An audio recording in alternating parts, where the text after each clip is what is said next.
Can't get a good night's sleep? Do you keep waking up in the night? Does your jaw hurt when you wake up? Well, sleep disorders are common and affects your health. Mollie Eastman is the creator of Sleep is a Skill and its companion podcast. After struggling with insomnia during international travel, she combined her background in behavioral change with her fascination for chronobiology to create a comprehensive resource for mastering the skill of sleep.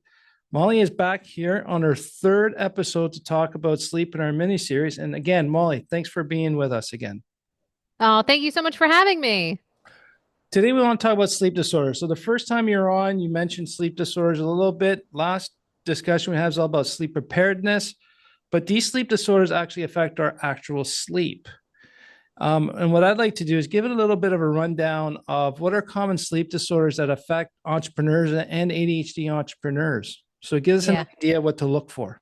Sure. Okay. To set the kind of tone or landscape of sleep disorders, there are over 100 sleep-wake disorders, and many people are likely even listening to this podcast or just running around with undiagnosed sleep disorders, or maybe they're diagnosed and not being treated for sleep disorders. Now, if we start looking though at the most common sleep disorders that we see, one would be insomnia, so difficulty falling asleep, staying asleep, early morning awakenings. So all of those would fall under the domain or bucket of insomnia. And many people, because it can land as such a kind of dramatic label, and could sound like you have it or you don't or you're stuck with it, but it's something that's dynamic. So you might have stretches of time in your life when you're dealing with that difficulty falling asleep or staying asleep, and then other times where you don't. And then there might be changes in your life or lifestyle that might bring more of that about, or more severity of the symptoms of that. So that's a common one. Often too, these might be showing up in addition to other sleep disorders, or maybe further, amplified because of sleep disorders. Another Right. common one, right, being sleep apnea. So sleep apnea is a huge one. And we anticipate that we're going to start having better ways of really discerning as someone dealing with sleep apnea more easily, more readily available.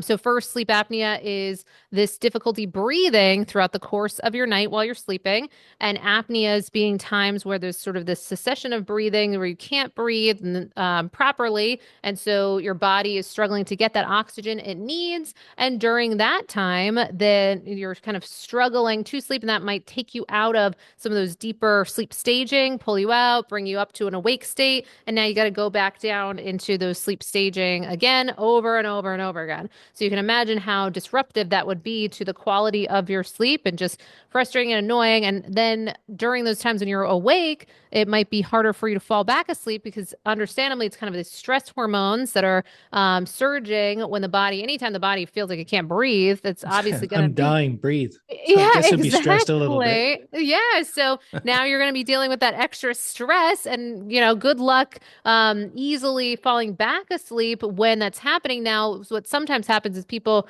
have just been dealing with this for so many years, so they're sleep deprived, and so they're able to still fall back asleep, but they've still got at its core this problem, and so they're just kind of surviving, but they're used to this now. They think that's just how you sleep, and so it doesn't have to be that way. And yet there's different groupings of sleep apnea. So there's mild, moderate, severe, and wherever you might fall in on those kind of buckets can impact some of the symptoms that you're experiencing.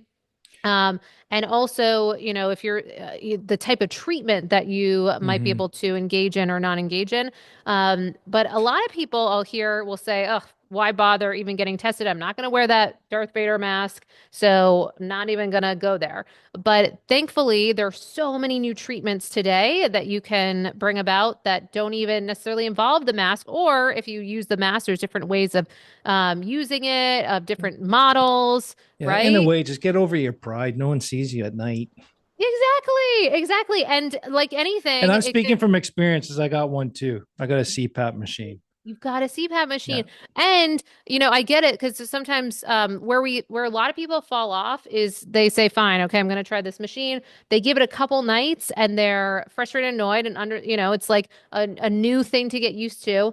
But if you're not sticking with it, that's where the fall off and the compliance Yeah. factor really can go out the window. And then they just say it's not for me, and then it never gets treated. And this is a big problem because if we just are sticking with it, we also have practitioners that can help bring in new suggestions for people. Because sometimes it's a matter, you don't have the right air pressure, the way it's conformed for you isn't working. Maybe we're going to do a different Yeah. model.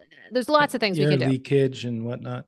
Exactly, exactly. So there's a lot there. Additionally, so for sleep apnea, just knowing that you can now get tested at home. So in case a part of another barrier is like, oh, I don't want to go into a sleep lab, know that at home you can get tested now for even as low as around like $100 per Hmm. in the US.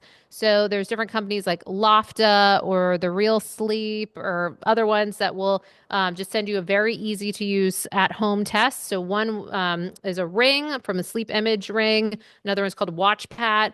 So those are just common tests that will just be very affordable and at home, sent right to you. Just go to bed like you normally do, and then you'll be able to see the next day, or well, the information will get uploaded. When you review that information, you'll see, do you have sleep apnea or not?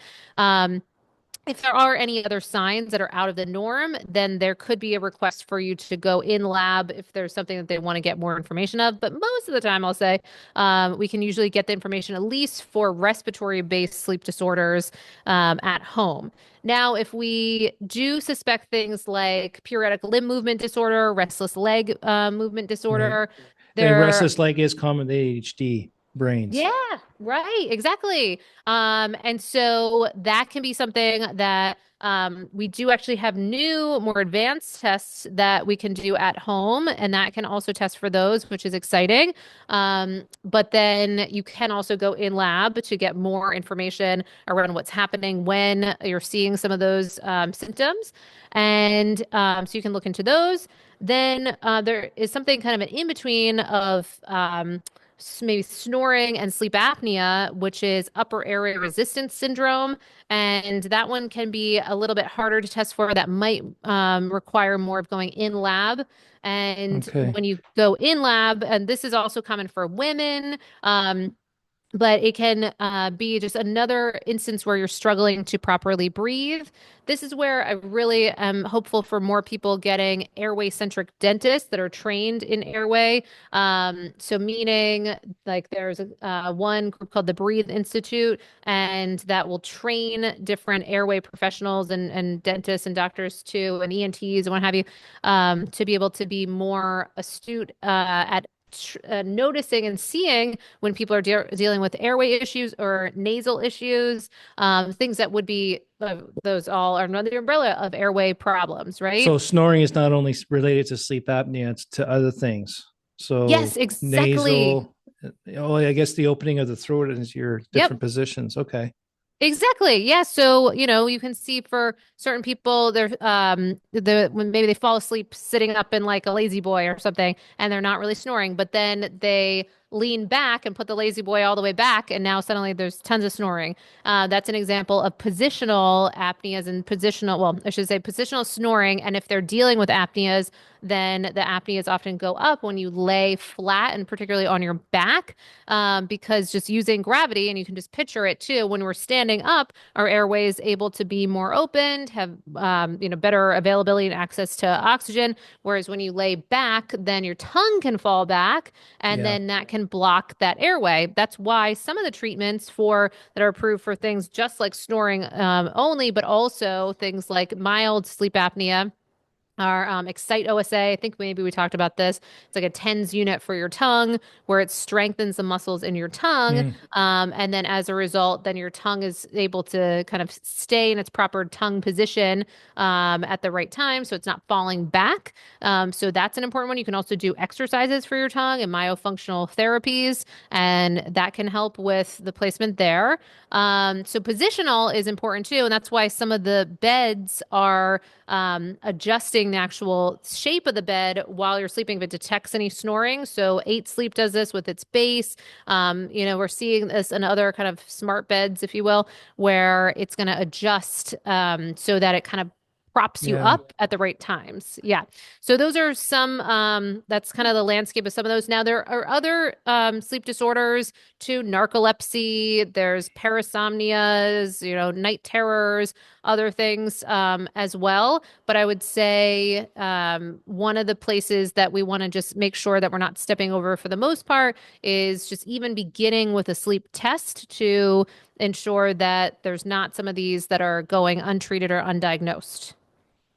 In a sleep test, are you talking about going to your general practitioner, asking for that help, or is there stuff online? Because that'd be the big one. Like, I like how you really you listed off quite a few different ones and how they're affected, like the whole tongue thing. I don't think a lot of people realize that. I've always had these dreams where I've had to peel my tongue out from the bottom of my throat. What? And yeah, I've had Really? many of these. And then now I even know to the point when I wake up with that dream, it means my tongue fell back and dried up. So Got it. it was, Yep. yeah, it's just, It it's makes weird. sense. No, people Yeah. see because we'll have people have like dreams where they're drowning, dreams where like some form of like they can't get air, Yeah. so or they feel like they're choking, someone's choking them. All these different examples of different ways the brain is trying to say like, hello, help Yeah. me. Something's Like wrong, dude. something's wrong. Help.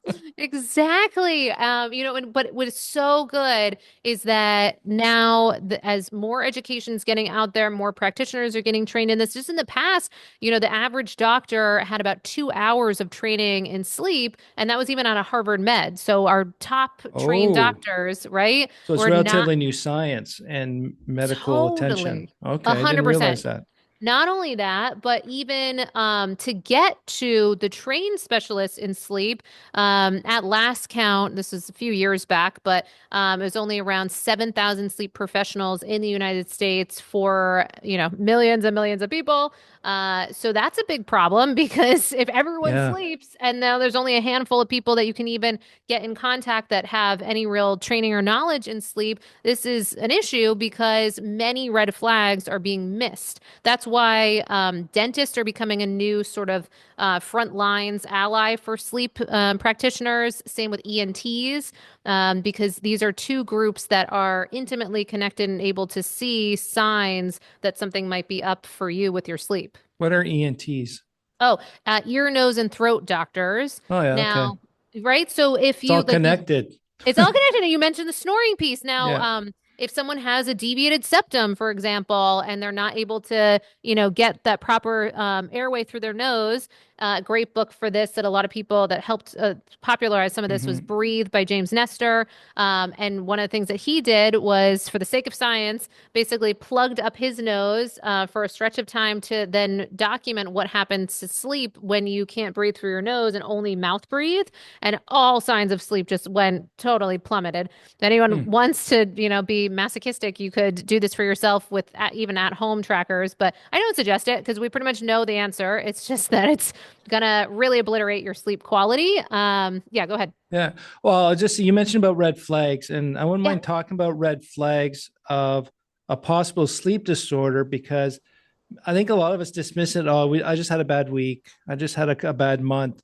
Yep. But it could be actually, what are these red flags to give us an early warning that, I wish I would have done the sleep test decades ago to know Right. it was apnea because on my back, it Yes. was severe. Like they said I was holding my breath up to 5 minutes.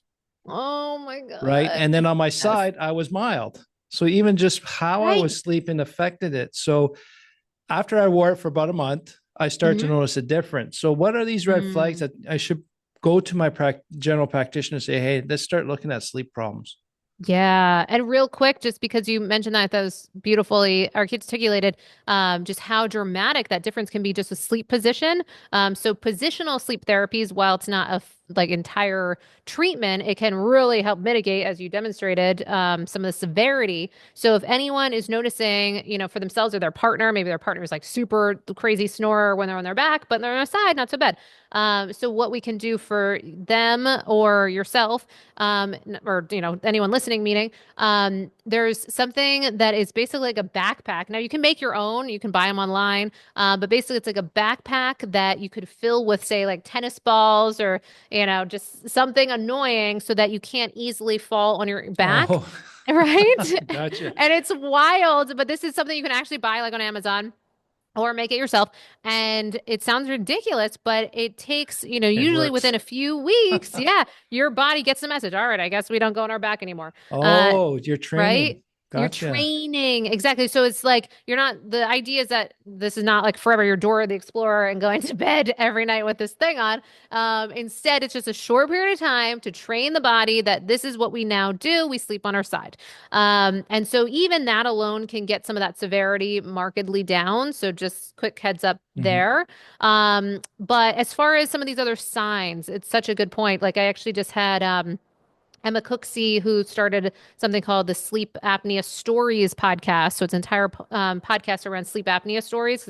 Hmm. Many different types of sleep apnea, many different types of treatments. Really fascinating. And she said the same thing. So she just was, for her, she desperately wished that she would have tested, like a decade earlier, because she nearly died when she fell asleep at the wheel because of sleep apnea. So that's one very obvious red flag is daytime fatigue and sleepiness. So kind of inordinate sleepiness. And that's part of the questionnaire. There's very quick kind of questionnaires that would be given to you if you're deciding if you need to have a sleep test.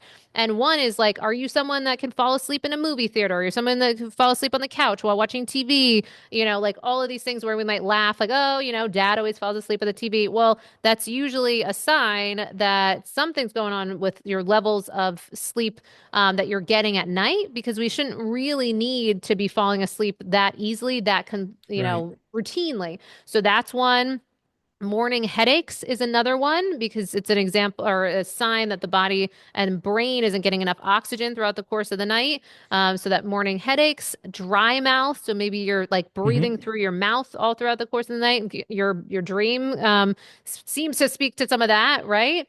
Then you can also see things bruxism. So teeth grinding is actually a sleep Yeah. disorder, but that can be another sign too. So your body's trying to pull for homeostasis. It's trying to get you the breath that it needs.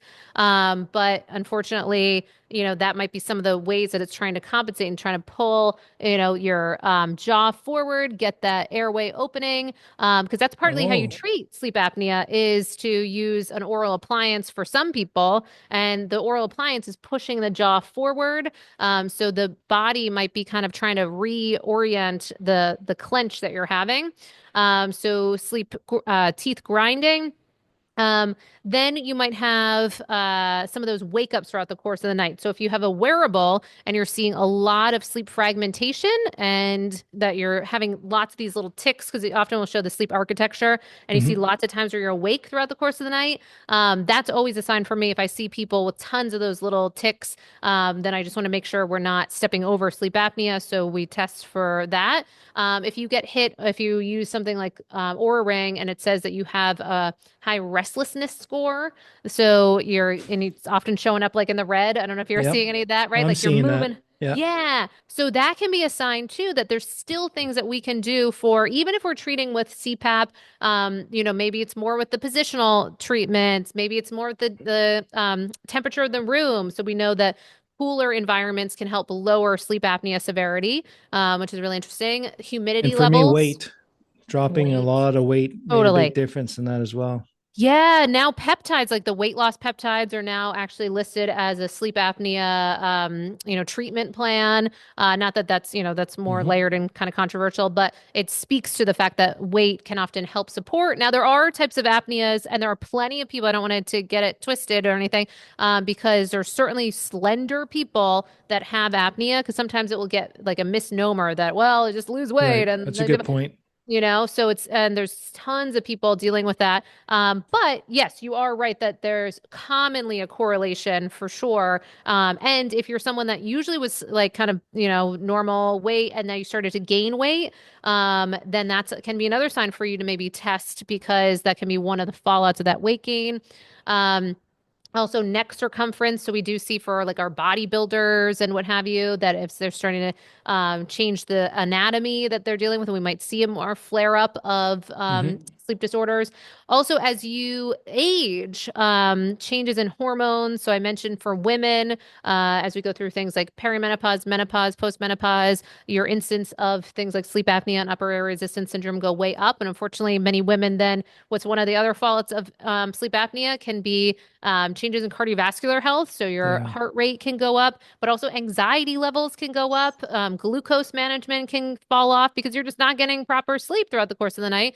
So you're going to have all of these other issues. And then when women go into their doctors and complain of, some anxiety, they're not sleeping great, they're often, sometimes given like antidepressants or anti-anxiety medication. And then we got a whole other thing to deal with. I'm making generalized statements here, but there's things that we see that are missed, unfortunately.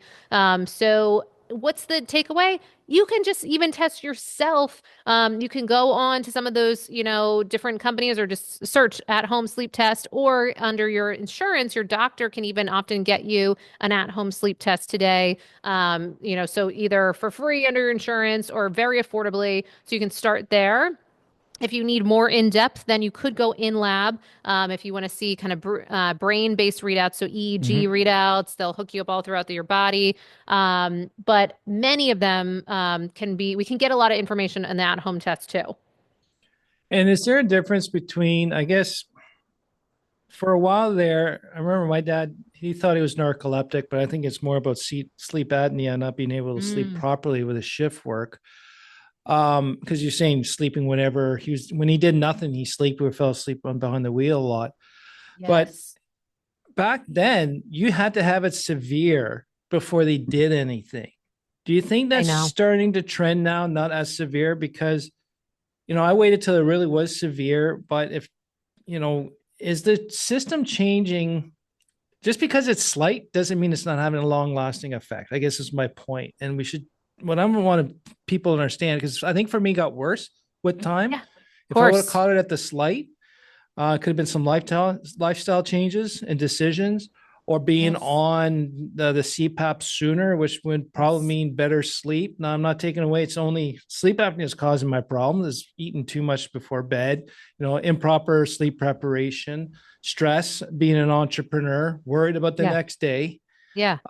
There's a lot at it, but I guess my point is to the listeners, just the red flags that she listed off here: daytime fatigue, sleepiness, falling asleep at the odd times, morning headaches, dry mouth, sore jaw was a big one. Once I got not my Mm, implant, but my mouth guard, yeah. that I stopped waking up because of the sore jaw.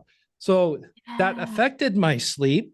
I don't know if that fixed my sleep, but it definitely prevented me from waking up, which does affect the sleep. So I'm starting to see a pattern. The more, the better at sleeping, even though it's still not great compared to the past. I'm feeling different. So we got to get in there. It's just one of those things that's overlooked and misunderstood. Sleep is more important than society's telling us. Like, Oh, 100%. Yeah, number one. And of course, it's not to step over the more common symptoms too that we think of, so of course, snoring of any type, if we're seeing snoring happening, mhm. for yourself, for your partner, or even your kids or what have you. So kids can have sleep apnea and often are missed with that too. Ah, Um, Right. So that's an important call out.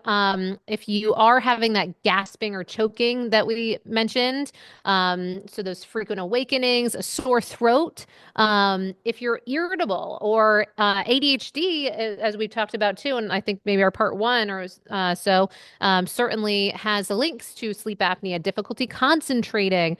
So much of this can be linked to with apneas, and then yeah, aggravated by the sleep disorder. aggravated by the sleep disorder, and then pair that, like you said, for weeks, months, years, decades, which so many people are dealing with, then you're going to see that just continue to augment and then further solidify. You're going to feel stressed out as an entrepreneur because you're not getting that sufficient sleep. Another big one too is something that so many people complain about. They're like, maybe I'm just getting old. They're like, I have to wake up to go pee all the time. Yeah, And they think that it's because of the having to go pee. So then they might severely lessen like the amount of drinks that they're having at night or all these different things. But really, it's because of the apneas. And now you're waking up and now you could go pee. And it's often, if you it's are waking up, okay, coincidental convenience.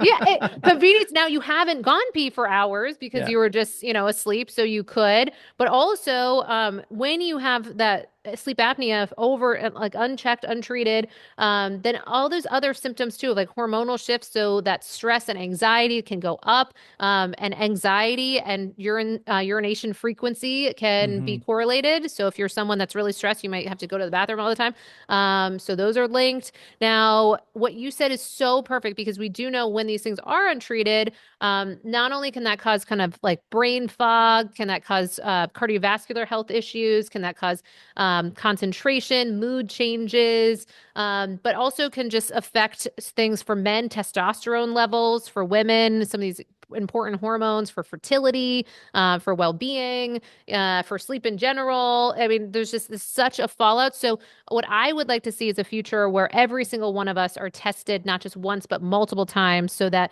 we continue to make sure that that's not something that we're dealing with and not treating. Now that makes a lot of sense to me. And it seems like it's getting simpler and simpler to do that. Yes. The other thing, just to finish off here, I remember one of my business coaches told me, he goes, "Isn't it amazing that all the stupid people show up when you're tired?" Right. So when you were I talking love there, it it. just kind of that made me think of that. But the main point is with ADHD brains, remember, we feel emotions intensely, immediately, and raw. So the more tired we are, it's a little more challenging to have our emotional regulation. So that can also be if you've got an amplified 100%. emotional dysregulation, check your sleep. I know I'm starting to associate if I'm really pissy in a day, I didn't have a good sleep that night or for a week. So Yes, and also for men, erectile dysfunction and sleep apnea or poor sleep, we know that that can really be correlated. So, there's a lot of things, and the testosterone one for men is one that I often find to be part of the impetus behind finally getting tested because they'll have frustrations that their testosterone is low, and we know that this is like an epidemic across, certainly across mhm. the United States, but globally. And so if so many men are dealing with low testosterone, there's lots of theories on why, but sleep is very much linked there too. So that can be another impetus potentially as well. Oh, that's great. So it sounds like we can't take sleep for granted, even though we probably have been for centuries. Yes. The sleep disorders can affect your sleep and health. So there's no shame wearing a mouthpiece or a nose piece when sleeping if it can Yeah. save your life and energy. And to me, it's all about is that gaining of energy in the day is really important. So, Yeah. um, like you said, there's over 100 sleep wake disorders. That's a lot. Snoring Yes. can also be a symptom of any of these sleep disorders. And sleep positioning is a big one. And my biggest insight is kids can have sleep apnea. Yes, So I got to go exactly. check at home something. So you Yes, got you me do. thinking about that. Totally. I love that. And yeah, I mean, what a great parent to take that leadership role because so many parents and not to, knock parents because if they were told about this or educated, I'm sure we could make that something where we're all kind of just taking a little screener of our kids dealing with Yeah. that and yet we don't know to do that. Cool. Well, thanks again, Mollie, for joining us and ending our first mini series on sleep. Yay. Thank you so much for having me for this. This is great. Thank you. And such a wealth of knowledge and very simple and direct and natural. And I like that we're not relying on technology to fix these things. It's just have habitual habits change, Yes. following our natural cycles, but using technology to augment our knowledge and understanding of it, which is, I really like the difference. And I think that's the most important thing. Oh, Just I because we have love that. technology doesn't mean we need to use it or to replace our natural tendencies that we've evolved over the last million years. That's my thought. Exactly. So well said. So well summarized. So, you, the listener, have you considered that you may have a sleep disorder? It's common with ADHD brain, according to science. So, please talk to your general practitioner, see if there is, because it will make a difference. And thanks again, Mollie, for joining us. And for you, Oh, the thank you so listeners, much. thanks again for learning with me. Take care.